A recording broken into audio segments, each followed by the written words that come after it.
C'est une histoire en partie oubliée, mais la vigne a longtemps eu sa place en Bretagne, bien avant les pommes à cidre.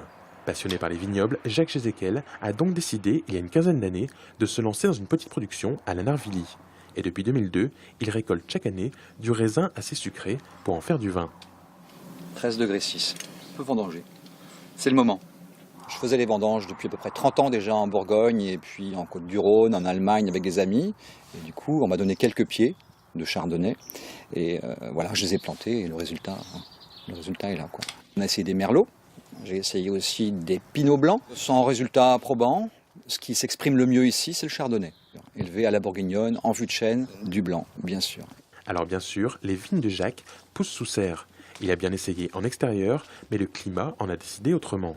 Et ce n'est pas le seul à avoir fait ce pari. René et Pascal ont la même passion pour la fabrication du vin.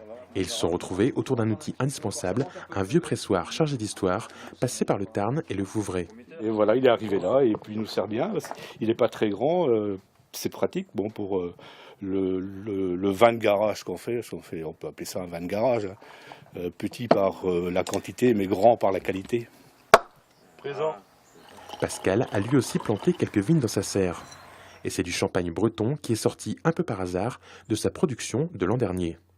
Les gens sont un petit peu surpris quand ils goûtent notre vin et chaque année, ils disent vous progressez. Il est meilleur que celui qu'on peut trouver dans le commerce. La problématique, c'est de pouvoir pérenniser cette qualité tous les ans. Et on est tributaire du climat et puis aussi de la vinification. C'est pas une science exacte. Chaque année, Jacques produit une centaine de bouteilles, Pascal un peu moins. Des bouteilles qu'ils gardent ou qu'ils offrent, car la production commerciale de vin est pour l'instant interdite en Bretagne. Un souvenir lointain du XVIIe siècle où Colbert, le ministre du roi Soleil, a préféré le cidre au vin pour abreuver les Bretons.